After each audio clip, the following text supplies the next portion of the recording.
Hello everybody, my name is Tanner Hedges and I do free film reviews. Today, Ethan M submitted a video of his team playing in zone offense. They're in white versus the team in dark. So I'm going to be playing the clip in its entirety. Its playback is at 1.5 speed. So the video will probably be done in about a minute. So if you want to skip the whole just watching the blank clip, skip a minute ahead and you can get right into my analysis. He has some questions I'll be answering, but if you have any film that you'd like to be reviewed by someone who's decently good at the sport and maybe help you out on some basics or general ideas, feel free to submit any clips to my email in the description. Thanks, everybody.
And that's a doink. It's a receiver error. No, I'm just kidding.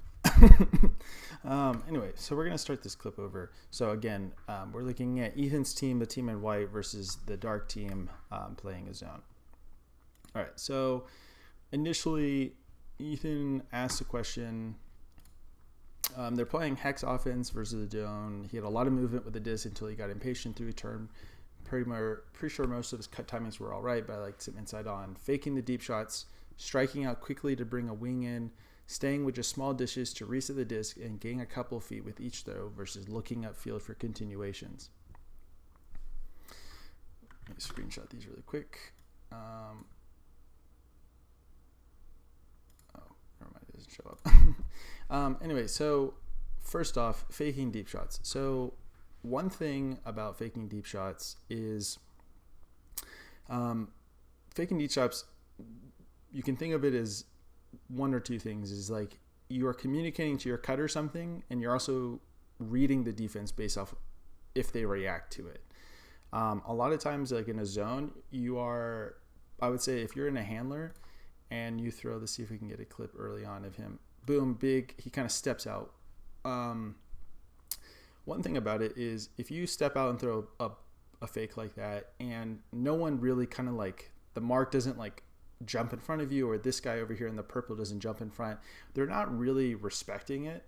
Not to say that you should throw it, it's just kind of like they're just not doing anything. If you were to fake a deep shot, I think that you should do less of a big step out and more like a fake motion with your hand to like pop the disc. Like it's expending a lot of energy, I think, if you do it multiple times to step out that far and kind of have like a very violent fake. You should try to strive for the bare minimum you have to do to convince the other team that you are gonna throw it. So I think a little bit more of a complete actual motion, but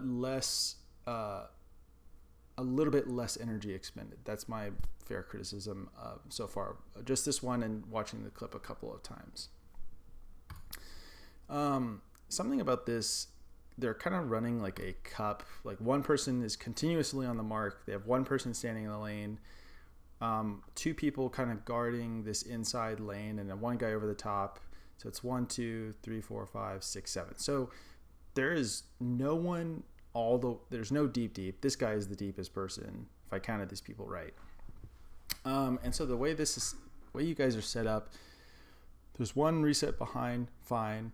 This person is kind of another reset, another far reset, two cutters and another cutter. So it's 1, 2, 3, 4, 5, 6, 7. So the entirety of your team is not only almost on the same half of the field, but none of them are deeper than the second level of the defense. And the thing about zone offense, whether it's hex, horo, and if you tried to run a vert, which you really can't run a vert in a zone offense, is it's all about spacing. And you're not, a lot of people will kind of just turn off their brain and just kind of keep running in and out. And you want to kind of pull people apart. Or like, let's take, for example, this guy right here. Let's say this cutter in white and you, Ethan, here. If you were to move back here and this guy to stretch back to this pace, this guy would kind of have to make a choice. It's like maybe this defender would come in and guard you and this defender would come guard him. But for the moment, he doesn't have to choose. Like this guy is guarding this guy enough, and you're both kind of in this space. One defender can guard both of you at the same time. You're not going to get open. And so it's all about trying to find space in which it causes the defense to have to kind of stretch thin and be like, all right, that's when your fakes come into a play. Or maybe if you could stretch them, someone stretch deep and someone play under, is you fake the big shot. This guy takes a few steps deep. Then you kind of throw something in between. Hopefully you can kind of see that without any like visual cues like that. I like this, like nice crashes and whatnot. And something about those throws, that's great movement, is you're kind of continuously moving the ball in a zone offense. You don't have to be super hasty, but being quick with it prevents the defense from kind of like locking down on you. So keeping the disc moving. Again, the fake, it's not very convincing. I like that break shot. Okay, so this right here. I'm not a big fan of this throw. I know this seems kind of maybe a small thing. So let's look at what happened. Most of the time of this disc has been spent on this side of the field. And we just kind of dink and doink. Boom, he breaks it to this side. We get one fake to this side, and we immediately throw the disc all the way back. And it's kind of hard to tell from this angle, but we really don't get, it doesn't seem like we get a ton of yardage. I'd like this disc to kind of, like, and this is something, is the defense is trying to collapse to the left. They're trying to collapse on the disc, the handler with the disc.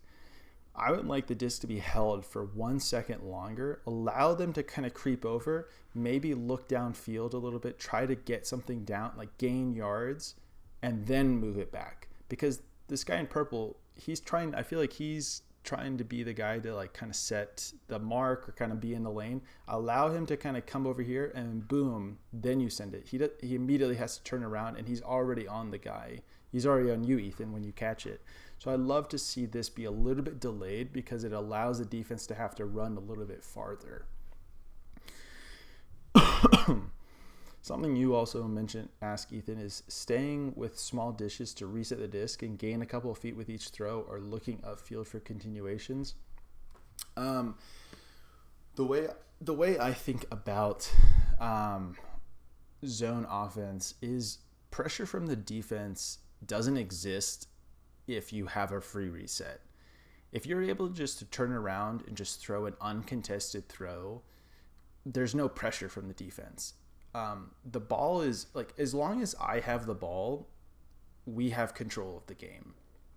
And it's the pressure is on the defense to, like, I think of the level that you should feel at is that if you could throw a pass freely to someone and never have like a contested shot, you should score every time. I know that sounds kind of maybe like kind of wild, but it's like, I feel like I'm good enough at throwing, is like, if someone isn't actively like in the space or like guarding someone, I'll hit the person 100%. And so thinking of it as like upfield continuations, like you can break a zone by getting into the second level 100%. You know, if it's there, you can throw it, complete it. However, if someone is just getting, like, they call it little gut shots, where like the 45, the reset behind, where like one, I'd like to see a cut right here. This is a huge gap. This, you should look to hit this guy. Is just take the free little dishes and move the disc all the way up the field. If they're not going to stop it, just take it every single time. Sometimes I feel like people think like, oh, I have to break the zone with a hammer or a big shot.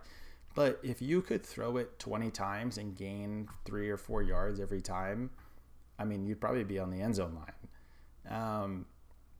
And so it's like, don't overcomplicate it. Like sometimes you do need to take what they're trying to prevent you from doing. Like you have to beat them deep when they're trying to like make you go under.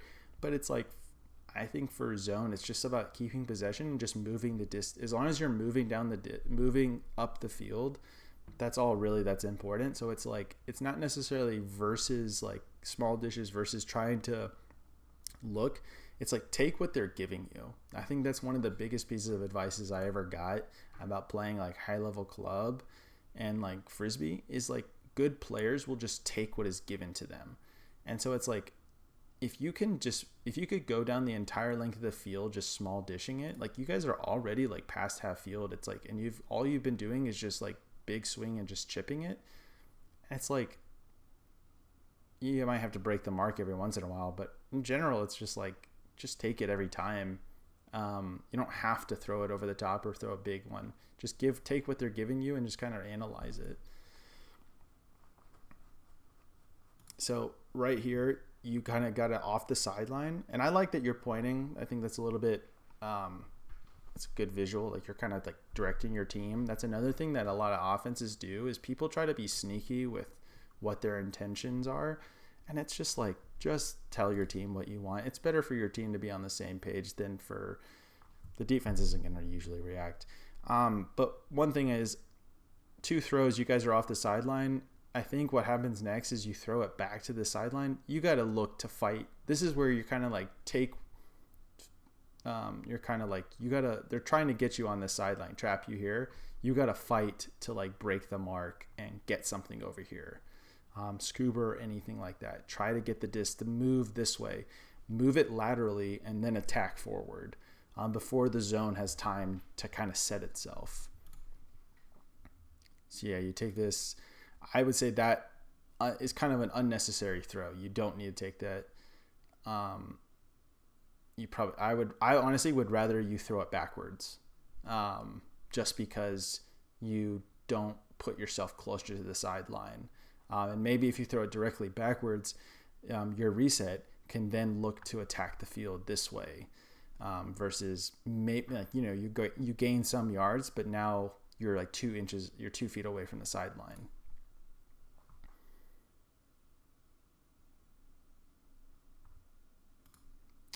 So yeah, you get it back on this side of the field. I like you jumping for it. This is one of those things, like, I get you're kind of being impatient, but maybe the next time you're playing against a zone is just think it's like, hey, like, we have the disc, and if you're able to reset it, it's like, even if it takes a million throws, it's like, it's more demoralizing for a zone defense to have to like play against a team that is content with throwing it a ton of times. And it's just like, take the easy reset. If you do expand your game, I didn't see it in this clip, but seeing that you fake them, if you are going to throw over the top, a big mistake people make with hammers, backhands, any blades, anything like that, is it can't hang. It has to come up and come down fast. Hit your receivers in their chest, drive it at them. Overall, hopefully this answered your questions. I like this video.